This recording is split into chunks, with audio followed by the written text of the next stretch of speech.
Just a bit of improv. I'm really kind of liking this idea here.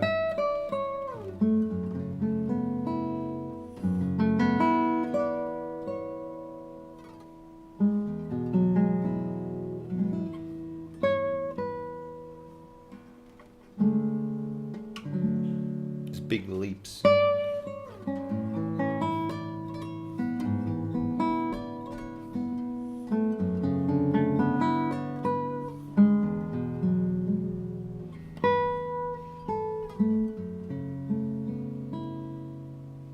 And then using some triads.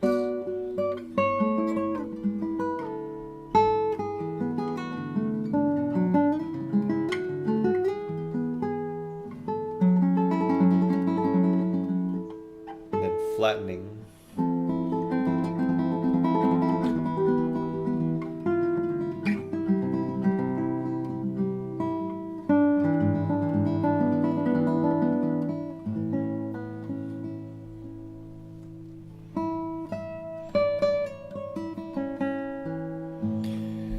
Anyway, I can improvise a lot, really enjoy it. So I'm going to look at some scale patterns here. This is a book by Luigi Mozzani, who's a relatively obscure name, published in 1898 in New York. There is a piece, I can't remember the name of it, there is one piece that is quite well known that I think is a theme and variations. He also, I think, developed some kind of type of guitar. I can't remember the details, but I found this method and it's pretty cool. It's pretty intense. I've done a video on it in the past. I call it the original and better pumping nylon, because I think in some ways Pumping Nylon is a great book, but I think this is even more pumping. You know, if you really want to pump some nylon, this will really get you going. And he says, for those who seriously contemplate the study of the guitar, the method he presented is solely intended. It is the result of many years of attentive study on the part of the author and long and zealous consideration of the systems of leading masters, including Merz, Legnani, Sor, Giuliani, and Rigondi, whose best ideas have afforded considerable inspiration for this achievement, the achievement of this book. Those who become adept in this method will have no difficulty in attaining the facility of execution which characterizes the old masters and acquiring their compositions, in addition to the other productions of the author. Basically, if you want to play music that's of this high level, Merz, Legnani, Sor, Giuliani, Rigondi, you do have to develop your technical abilities. You just can't really skip that. And unfortunately, I feel like there's a bit of overlooking this aspect, that you just need to practice your technique. You just need to work on it. I mean, there were periods when I was younger where this is what I do, hours and hours every day. I would just build up my chops, practice scales and slurs and barring and shifting and studies, and just to get the chops to a certain level that can handle more advanced pieces. So if you want to play more advanced pieces, I think obviously you want to do it well in the right way. You want to progress systematically in a way where you won't get injured or anything like that. But you do need, I think most of us need this sort of like technical development, because our hands it's like working out. They need to get their work out. They need to develop physically. They need to develop in many ways their strength, the endurance, the control, security, flexibility.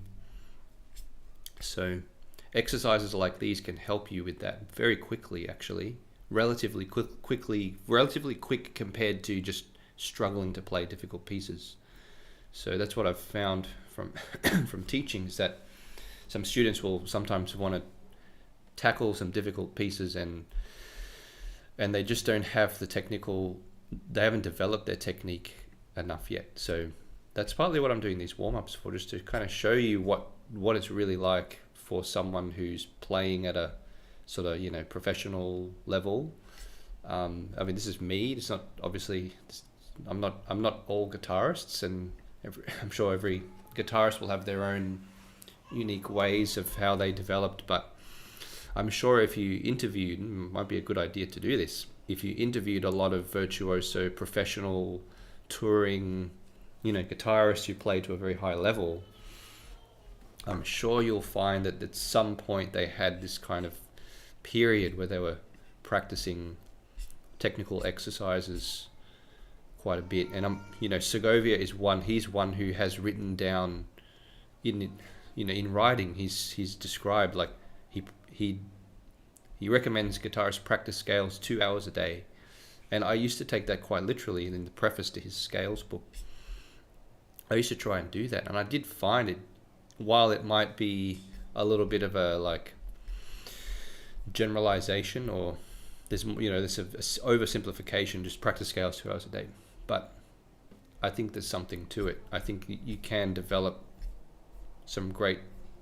you can make some great strides in your development if you do that. But we're gonna look at these. These are movable scale patterns that you can practice. Excuse me. I would highly recommend using the metronome, of course. Let's do.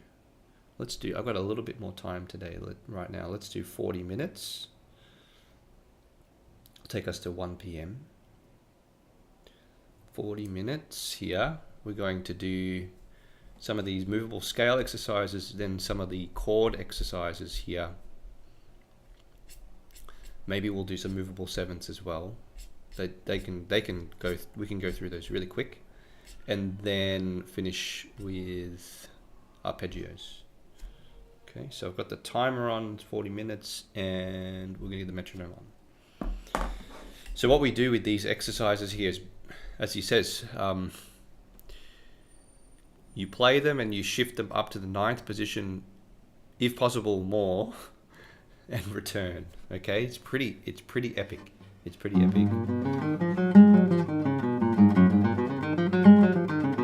So because I'm not warmed up yet, I'm going to start at a pretty moderate pace here.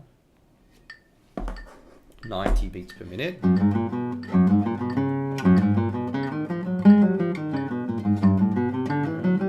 Second position, third, fourth, fifth, sixth, seventh, eighth, ninth. Now I'm going to speed it up. I'm going to go back down, maybe to 120. I'm just using M and I.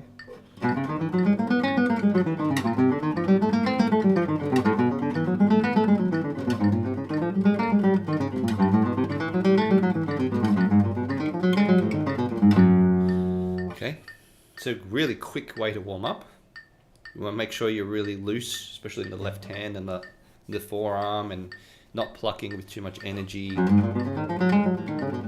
not putting too much volume and energy and accent into the notes. You want to almost think of like one accent. You want to get clarity too. See, I'm noticing there's a bit of lack of clarity on the way down.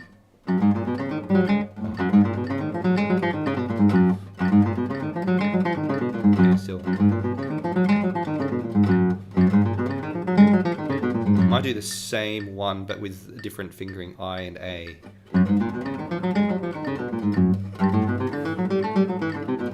I'm going to stop a little bit because I find just that continuous kind of thing for too long. I don't like doing that. So I'll stop and start a bit. So I want to stay relaxed.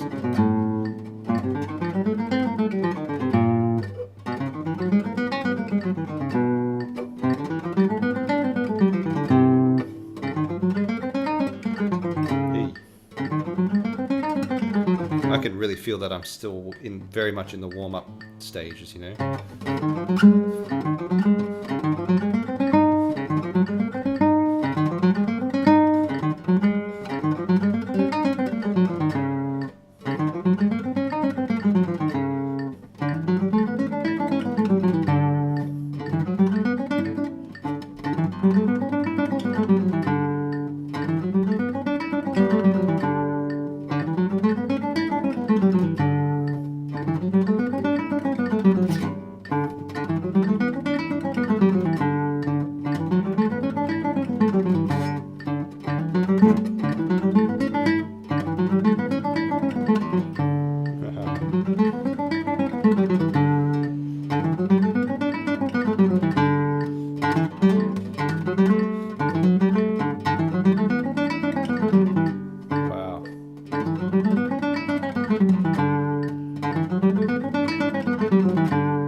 I'm just staying here because I feel like it's just doing some good things for my hands here, especially my right hand.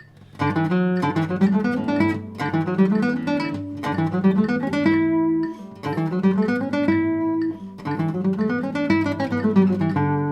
trying to build a bit of power through this scale and get nice clarity through the whole scale.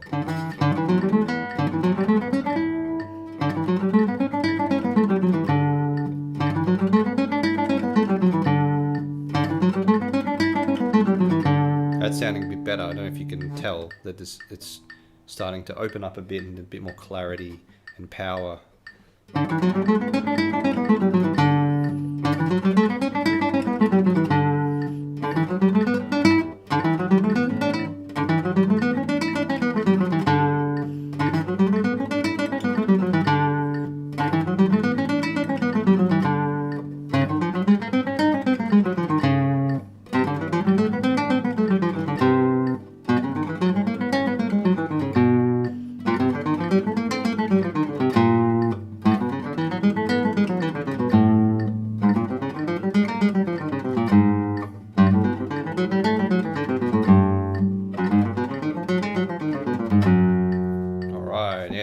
That's feeling good. Okay. What I might do is rest stroke. Now I'm going to go to number 2. Now number 2 is a very similar pattern, but it's in triplets and it's extending across to the other strings now. So just keeping the tempo the same, 120.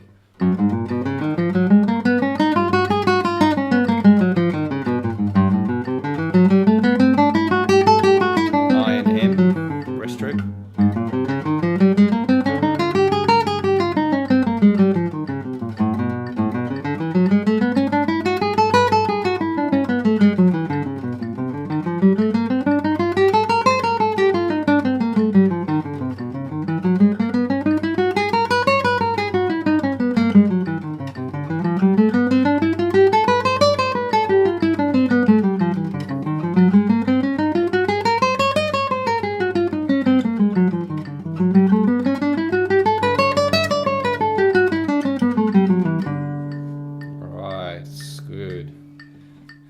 Might do the same with M and A. I haven't done M and A yet.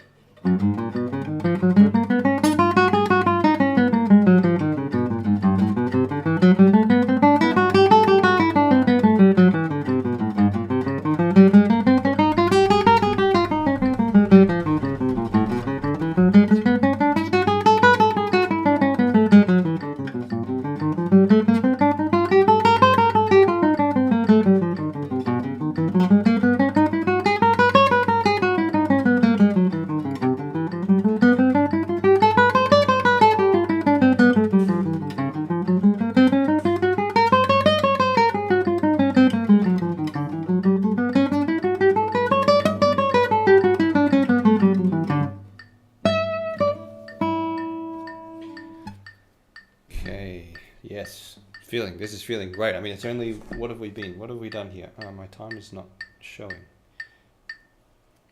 So, gotta find my timer here. Usually it stays, okay, we've done about 9 minutes, about 10 minutes, and I already feel pretty warmed up in both hands. I've only done 2 exercises, but it's a really like intense, high intensity kind of thing here. In a short period of time, you can build up so much intensity. So let's go to number 3. I might get the thumb going now with the right hand. Let me know in the chat if you've got any questions, comments, observations, anything like that. All right, so number 3, I'm going to use PI now. Maybe the same tempo, 120.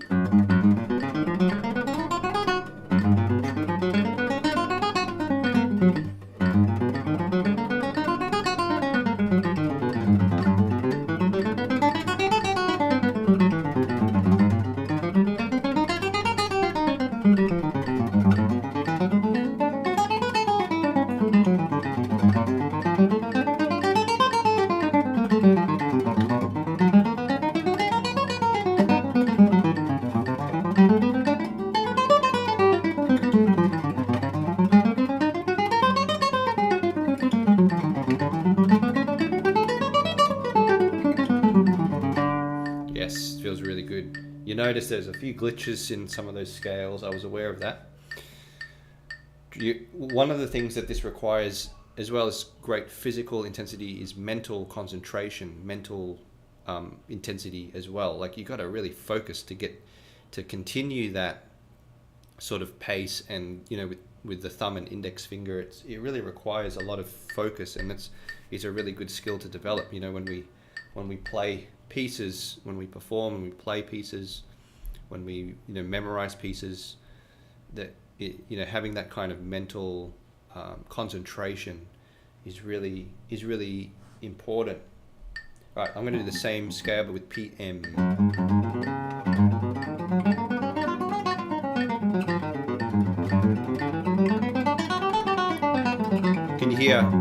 Can you hear that I'm a little bit more warmed up than the previous time?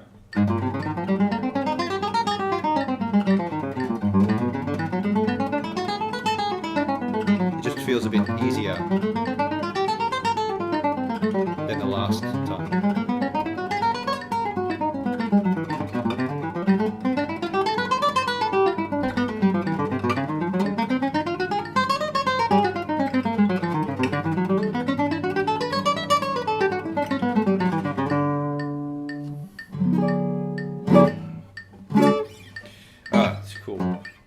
Next, PA I'll do.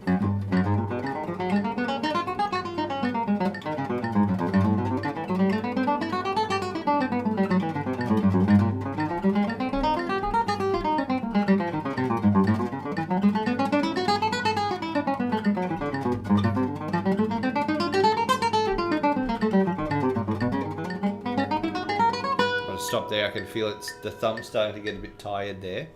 That was pretty intense, but in a good way. I can feel both hands starting to really feel warmed up, really warmed up now. All right, so those are the first three. I think honestly, just with those three exercises, you can have a great warm up just from those three. Maybe if we include a couple more. Now, so the remaining, a lot of the remaining scales, most of the remaining scales now use a grand barre, so you're barring the whole time. So if we start at number 4 is now a harmonic minor scale with a barre. The barring, you hear these stretches.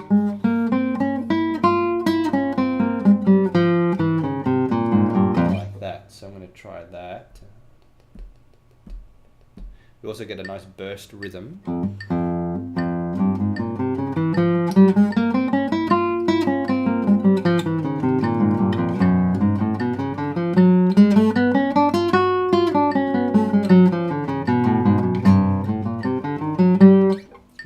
Faster now, about 100.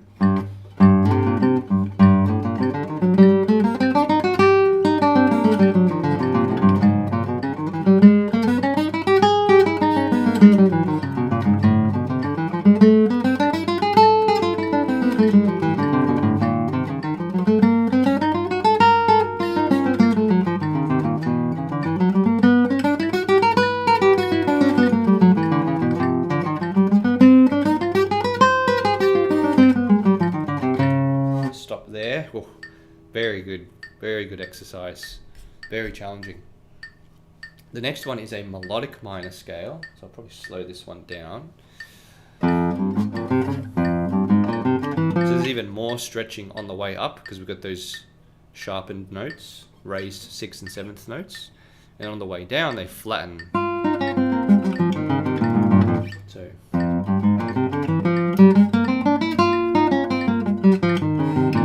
So now I'm using I and A.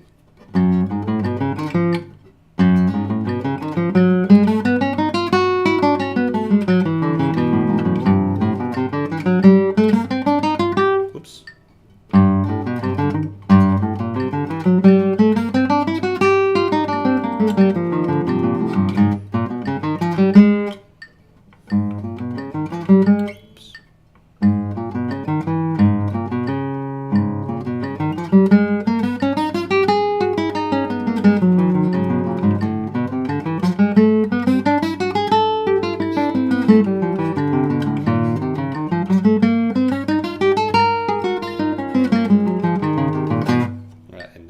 Ooh, very good. I'm really starting to feel warmed up now in the thumb from the barring in this part of the hand. So now, you know, if barring is something you struggle with, yes, we need to be efficient and we need to use the weight of the arm and all these things, but there is an endurance aspect to it. Also, I believe there is a development aspect that's required. Your muscles, the muscles in your hand need to develop to a certain degree, and the only way to do that is from barring. So to get better at barring, you got to do more barring. So, okay, all right. So we've only done, okay, now we've done about 15 minutes. So, but that's pretty good. I might move on now. There are a whole bunch more of these types of scales here, right? And like similar exercises where you bar and you play a pattern and you just shift it up. The cool thing about this is that it doesn't take too long to learn. Once you learn the first pattern, you can shift it up and shift it back, and you very quickly learn a great exercise. So I'm going to go back to part one. I'm going to look at some of these chords here. So we get like tonic dominant in every key here, 1 and 5.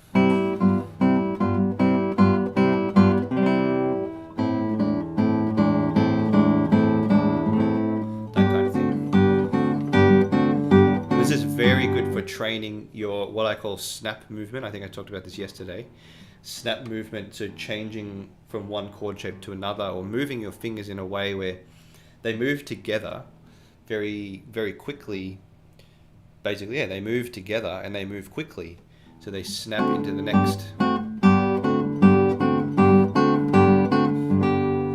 Plus you're playing tonic and dominant, so we're going, you know, C, G7, C, G7, and then A minor, E7, and then G, D7, and then E minor, B7,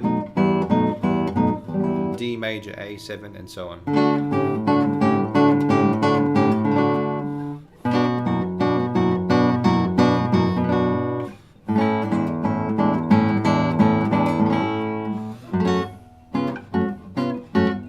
That chord shape is quite difficult.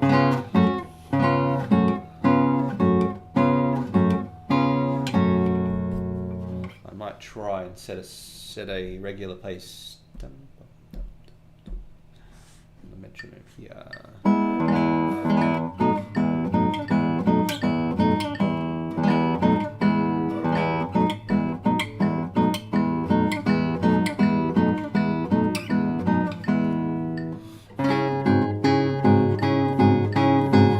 Yeah, this is really good. Pumping nylon, huh? This is pumping nylon, I reckon.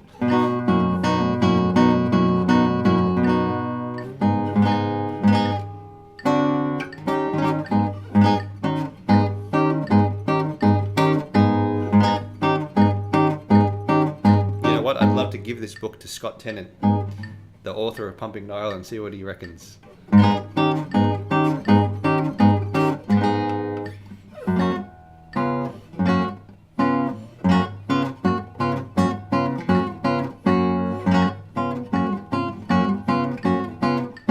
That chord shape's I'm not going to use the word, a bugger.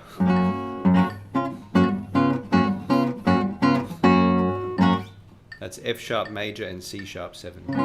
Then we're going D sharp minor and A sharp 7. So I'm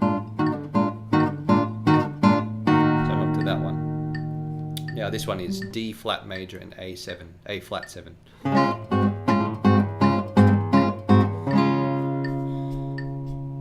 So what I like, there's a little interruption while it's in my head. There's often a split between technique and harmony. It's like they're totally separate things. And in some ways they often are. What I love about exercises like this is that you get a good technical workout and you start to develop your knowledge of harmony at the same time. So I just want to point that out. I think it's so valuable to get that. Anyway, where was I up to? D flat major. So now next is B flat minor and F7.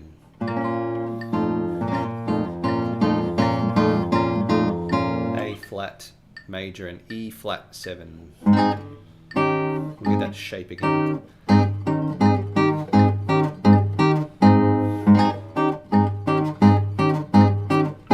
F minor and C7.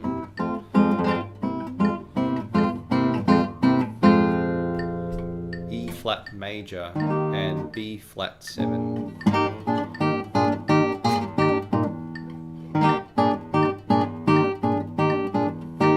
C minor and G7. B flat major and F7. G minor and D7. There's that shape again. F major and C7. D minor and A7. And back to C and G7.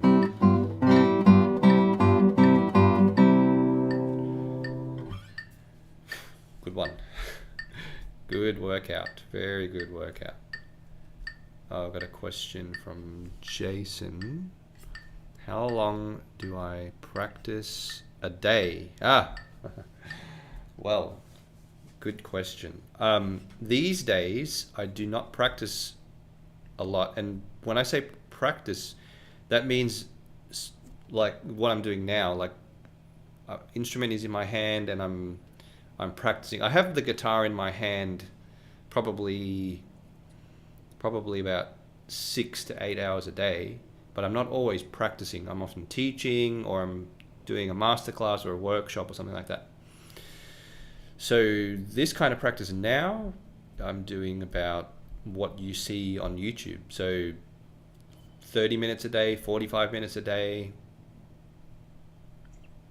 something like that, just to maintain my technique basically. And then if I have other things like recording or workshops or masterclasses or teaching, I mean, I could count that as some practice too, but it's, it's not quite the same. But I used to practice, so the way I used to structure my practice was I'd aim to do at least 3 hours a day, and that was broken down into 4 45-minute sets. So 4 times 45 minutes is 3 hours. So that's what I used to aim.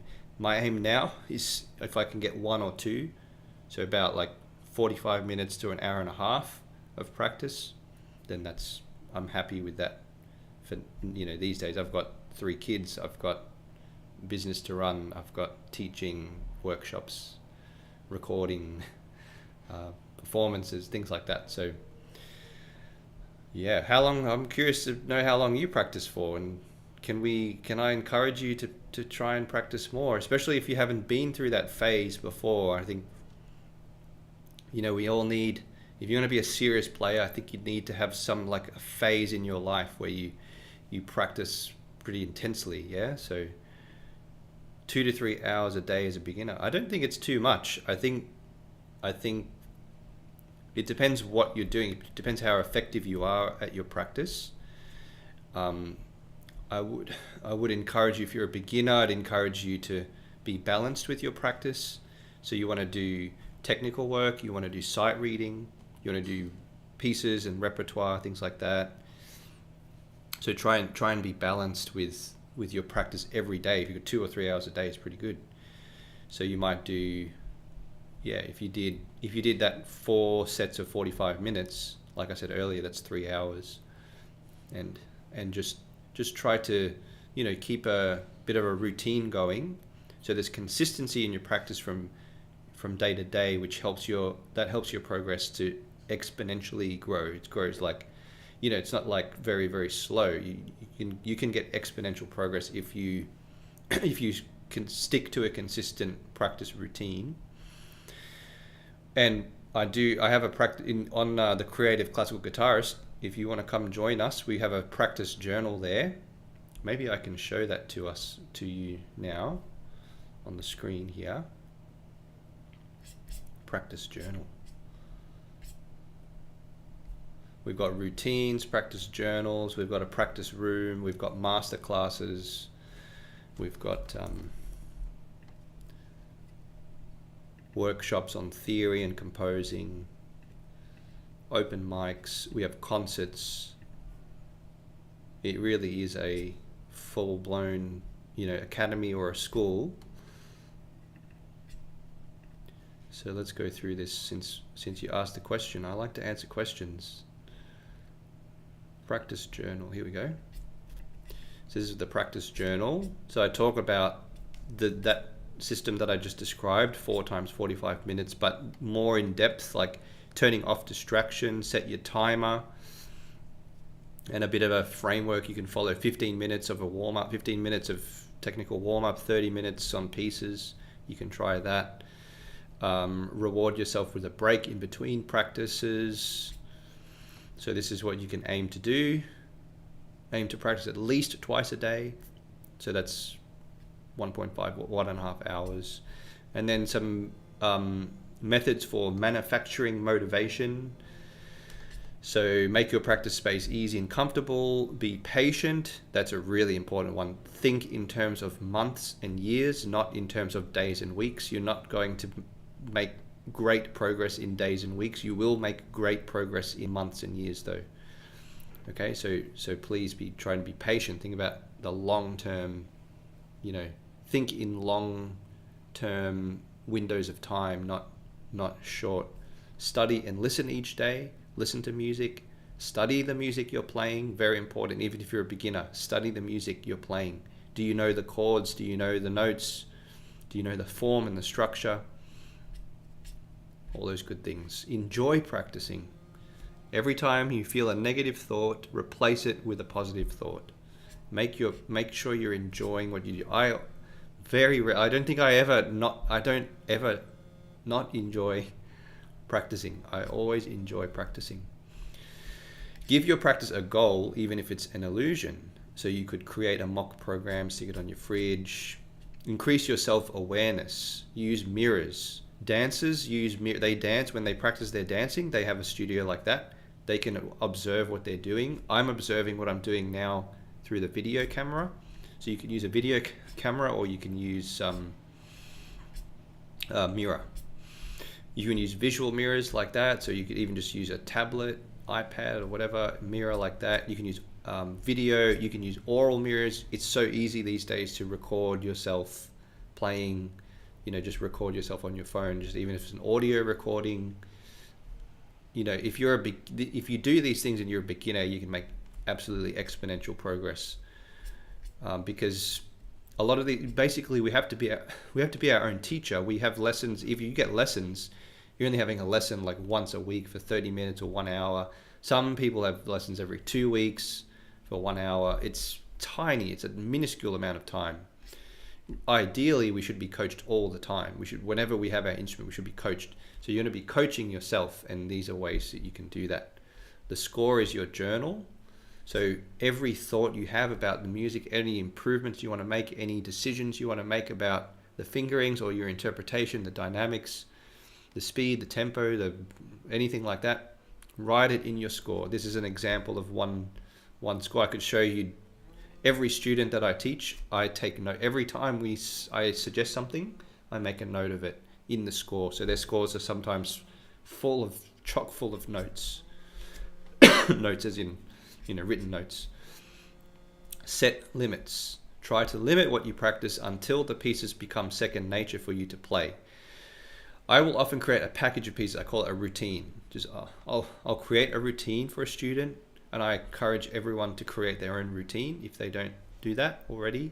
Set limits, because focus is power, and focus is now under attack because there's so much stuff available online. We can get so easily distracted. We watch a video and we say, oh yeah, that's a good tip. Oh, that's a nice piece. I'll play that. Oh, that's a nice tip. That's a good tip. I'll try that. And you just scattered, just hopping around and scattered, and you're just doing yourself harm. There's not much good coming from that.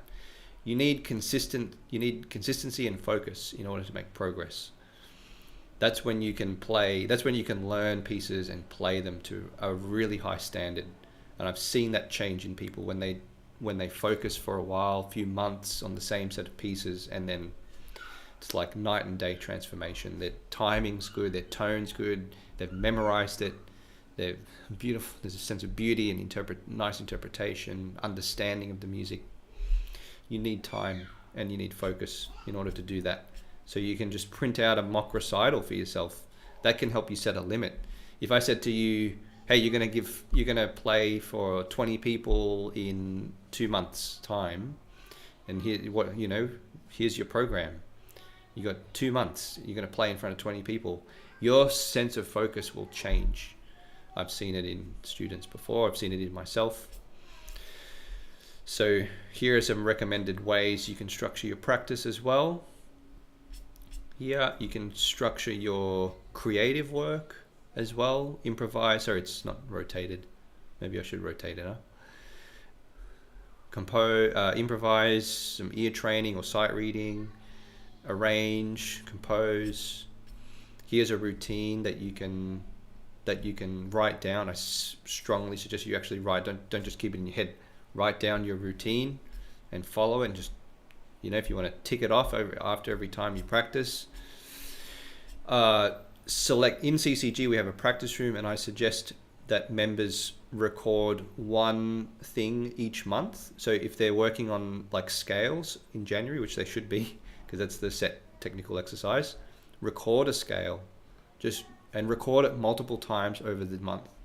And if you're working on a piece, record the piece multiple times during the month. That's focus, and that's accountability, and that's exponential progress, because you're recording yourself, so you get feedback, and then you can get feedback from others, and it's great. And then you can plan your months in more detail here. So this is the main sort of portion of the journal.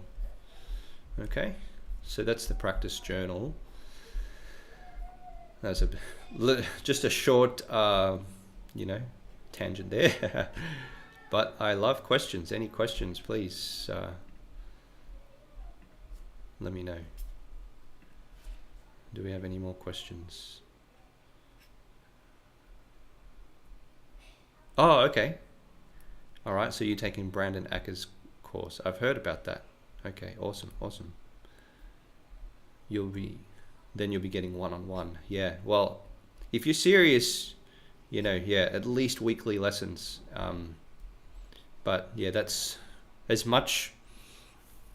many points of contact as possible will help. So that's why I've got lessons, but on CCG we have weekly masterclasses, we have bi-weekly open mics, we have workshops, we have this practice room where you can upload. The more points of contact you have like that, the more progress. If you just have one-on-one lessons once a week, that's only one point of contact. You're playing for a teacher, and that's once a week, and that's it. But if you play for a teacher, and you play for a masterclass, and you play in open mics, and then you find other opportunities, like you could play at a guitar society, a gathering, open mic, whatever. Like any opportunity you can, family and friends, work colleagues. One member of CCG has organized a concert for his work colleagues, and he's got like 20 people, 25 people coming, and he's playing a program of 8 pieces. That's great, fantastic. You're learning Asturias on the bass strings only. Okay, cool. Yeah. Well, that's good. That's a good way to do it as well. Start simple, build it up. Yeah. But I would encourage you to develop your technical abilities as well. So learning repertoire is good, but I say learning technical exercises, developing your technique is to me it's unquestionable. I mean, you can't skip that. You can't skip that. That's my opinion. I know there will be others that maybe disagree. So, hey Herman, thanks for joining us again. Good to have you here. Okay, well, how are we going for time? We've got 5 minutes left. That's all right. A little tangent there, but I'm happy to answer questions that you've got. So, if you want to join my school, we have a 7-day free trial, The Creative Classical Guitarist. Maybe I'll pop the link in the chat for you. You can learn more. We've got lots of testimonials from people, and You can also learn about creativity too. So learn how to compose, arrange, and improvise too. So I'll pop that in the chat in case you're in. Oh, that's great. You do scales and finger crossings. Awesome, awesome. That's good. So very good. One other thing I'd recommend, not just beginners, but everyone do at least a little bit of, is use the metronome. So you might have noticed I was using the metronome. If you watch my warm-up videos, pretty much every video I'm using a metronome in it. So please try and use a metronome. I mean, if you're playing Asturias, you know, click, click, click, click, click, click, click, click, click. Or if you're practicing your scales, whatever technical exercises you're doing, then you want to make sure you're using the metronome. So, okay, what are we up to? We're up to arpeggios, I think. We've done some chords. We've done our movable scales. We've done our chords. We'll do some arpeggios back to Giuliani again, just for a few minutes before we wrap up. So I will just pull that up on the screen here. Arpeggio Bibles, the Arpeggio Bible I'm using. You can get this on CCG if you're a member. All ebooks, you get all ebooks. You can also purchase this book on creativeclassicalguitarist.com, which I've got the link in the chat, in the live chat there. So we've done a whole bunch of arpeggios now, and we're up to Giuliani's. Maybe we've done a good sample of Giuliani's. I think maybe let's take a look at the next one. Oh, Molino. Okay, Francesco Molino. So this was published in 1814, and these are fantastic. These are really fun. Basically, this is like a theme and variations. The variations are like different arpeggio patterns that are applied to the theme. So the theme is a simple two-part melody and bass line.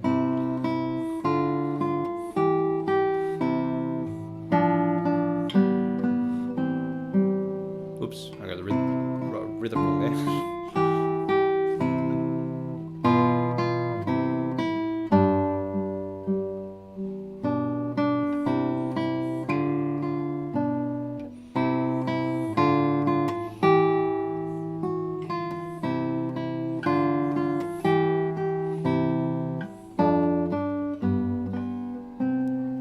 Right, and then we get variation 1.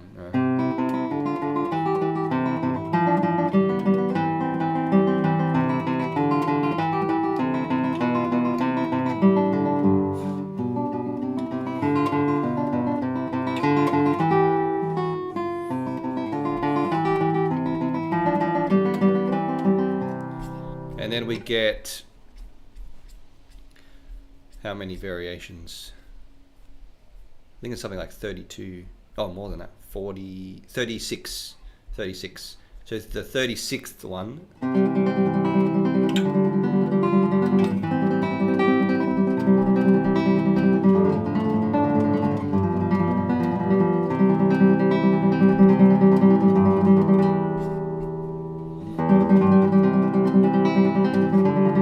And I really should be using a metronome.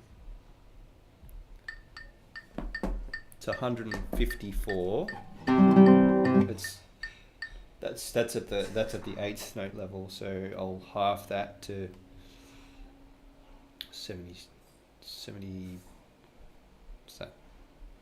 154. What's half of 154? 77, right?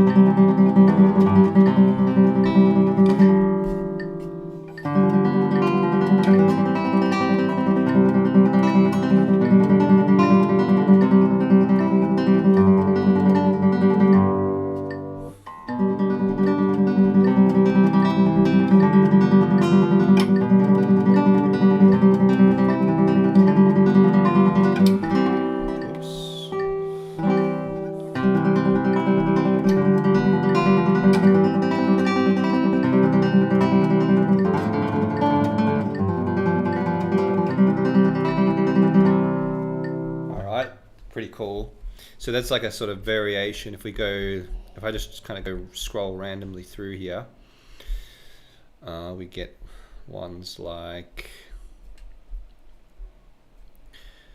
you know, there's a timer, number 15. Where did I get that speed and regularity? From practicing this way over many, many, many years. That's really it. I mean, this is what I meant. I don't know if you tuned in earlier at the beginning, but you got to just, for me anyway, I found it necessary, and I find it necessary, and I find it necessary for my students to do at least some technical work like this on a regular basis. Use the metronome and just pump out that technical work. Just like you go to the gym and pump the iron, you got to go to the technical exercises and pump the nylon, as the famous book is called, Pumping Nylon. So just got to pump the nylon. That's it. So 15. Oops.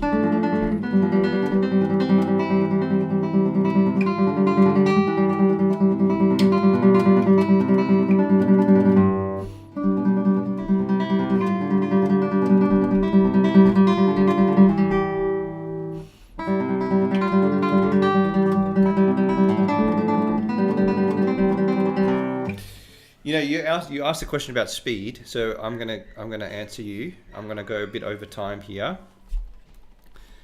I do have a book that has some methods, 6 methods for developing speed. I'll just go through this very quickly. I've done workshops on this before, and they are available on the Creative Classical Guitarist, and we do spend a month, I can't remember which month of the year, but we do devote a whole month just to this very topic. So there are 6 methods I've found helpful for developing speed. 1, practicing soft and light. 2, controlling your accents. 3, controlling your tension and relaxation. 4, increasing your economy of movement. 5, practicing in chunks and bursts. And 6, practicing hands separate. Okay? So soft and light, I mean, I could spend a whole hour or longer just on all of this, but I'll just do a very quick overview. So practicing soft and light, I've got a quote from Rigondi. He says that he would recommend beginners never to practice forte, but constantly half volume. You will avoid constraint stiffness of the arms and wrists, hardness of touch. The fingers will also acquire more readily that suppleness, agility, and varied nicety of touch, so requisite for musical accent and expression. So if you're playing something where you need speed, let's say Villa Lobos Etude 1, for example, and you're trying to thrash loudly every note like that, you just by practicing soft and light and really relaxing. I've seen people increase their speed by a considerable amount just from this one principle, just practicing softer and lighter. And then from there, if you want more volume, you can add the volume. Okay, so soft and light. I've got a passage here. Imagine if you were playing this and it wasn't soft and light. You know, it was like,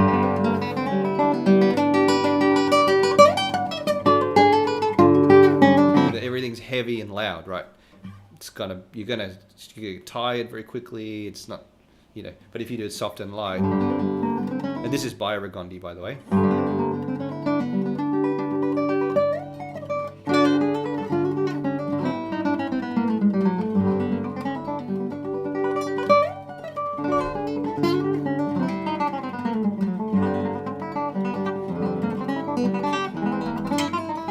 Right, so it enables you to get a greater amount of speed and also to maintain the speed for longer.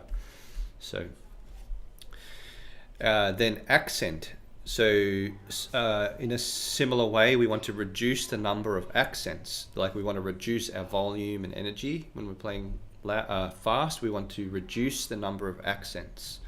So this is actually one of the scales I was just working on, right? If we're practicing, I mentioned this when I was playing the scale, right? If I accent every note equally,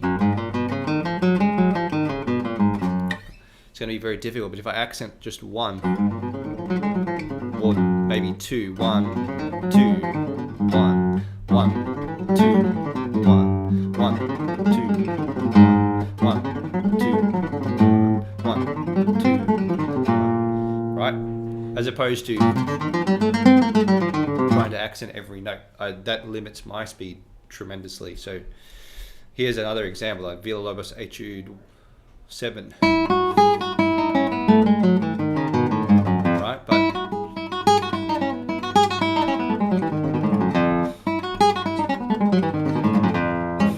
so if you control your accents, you reduce the number of accents. Basically, you try to keep your accents to the main beats of the time signature.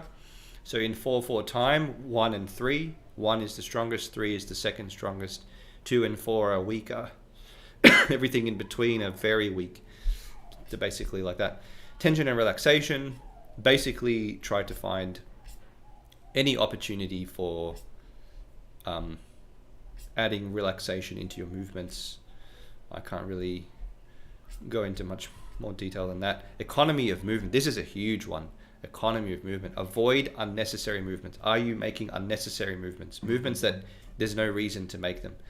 Are the movements you're making too large? Can you make the movements that you do need to make smaller? And there are some simple exercises, but you can apply this principle to anything you're playing. I was recently, just last night, I was working on a student with on La Cathédrale, this second movement. Now what I did is, you see how my fingers are lifting quite high there? What I did is I got the student to put the fingers all down like this and just lift like that, and all of a sudden it became cleaner, it became more secure, it became easier, it flowed more. So there are places, if you can find places where you can hold fingers down, where you can really increase the economy of your movements, then that will help you develop speed and other things. You know, speed development is a byproduct of good technique, I would say, right? If you start to develop a good technique where things are under control, you learn how to control things, then you will be able to increase your speed. Chunks and bursts. This is also a really helpful one. So if you're playing a passage like, oh gosh, I haven't played this one for a long time.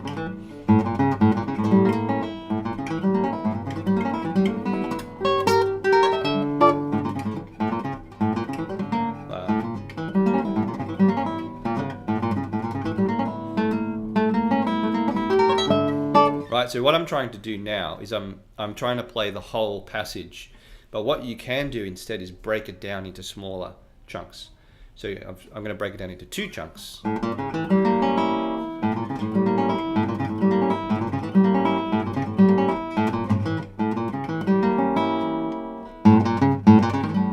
trying to figure out a good fingering as well.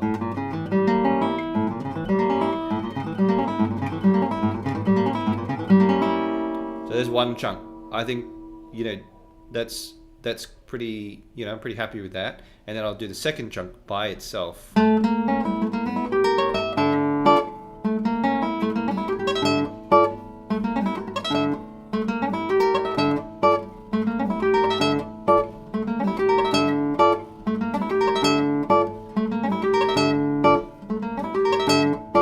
then I'll combine them.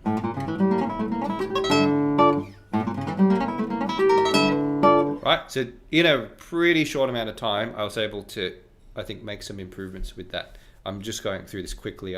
Usually I'd take a bit more time, maybe start a bit slow and use the metronome, things like that. And then you can play the chunks soft and light with regulated accents, with careful choreography of tension and relaxation, and with economy of movement. Both hands, right? You want to make sure your movements are economical. Right? You're not doing big movements. Okay, I think that's all. Oh no, hands separate. Hands separate's the last one. So with that passage I just played, you could play it with just the left hand, and then you could practice it just with the right hand. But that's probably not a very practical one to do with just the right hand. But Villa-Lobos Etude 1 is a good one to do just with the right hand. So you can really focus on your right hand, because The speed is not really, there's not much speed required in the left hand for Villa Lobos Etude 1. It's all in the right hand. So isolate that, practice that hand separate. Anyway, I got to go. So thank you for, thanks for the questions. Thanks for tuning in. If you have any other questions, please feel free to leave them in the chat. Please do remember, if you're interested in joining, if you're interested in really taking your playing to the next level and also learning about composition, improvisation, arranging, music theory, harmony on the guitar, it opens up a whole new world. Really, it does, and it's so fun to, you know, we get new compositions coming in. Yesterday we had a masterclass and someone played a waltz that he had composed last year. It's just beautiful, you know, like, so yeah, come and join us. There's a 7-day free trial. There's the link is in the live chat, but I'm sure you can find us, the Creative Classical Guitarist, 7-day free trial to join. And I think there's a monthly fee. I think a pretty reasonable fee for what you're getting. You get weekly workshops and masterclasses. You get bi-weekly open mics. You get access to courses on sight reading technique, harmony, composing, improvising, arranging, and more. You get all my ebooks. You get all the ebooks available on CCG. You get access to tons of scores. And there's a wonderful community. There's a free app you get, so you can do all this stuff right from your app. But I would suggest, if you're thinking of joining, please don't be passive. You want to be engaged in the community. You want to be posting things. You want to be completing tasks. Super important. If you're just watching things passively, I'm sorry, you're not going to get a lot out of it. You need to complete the tasks, and the tasks are very practical. They're all practical, or practical in terms of, you know, composition. But if you're composing something, you're probably going to be playing it too. There are practical examples all over the place where you see how, you know, what is a cadential 6/4, and what are some examples in music that applies. What's a Neapolitan sixth? Where does that apply? Well, how do you modulate? What exercises are there? You can practice those. So it's a little spiel about CCG, the Creative Classical Guitarist. So, and for the more serious, for the more serious players and the more serious composers, we do have concerts. We do publish your music as well and record. So we've got hundreds of recordings, and I do have a playlist on my YouTube channel called New Pieces for Guitar. And those are all pieces that have been composed through CCG and related, you know, workshops and things like that. So anyway, thanks again.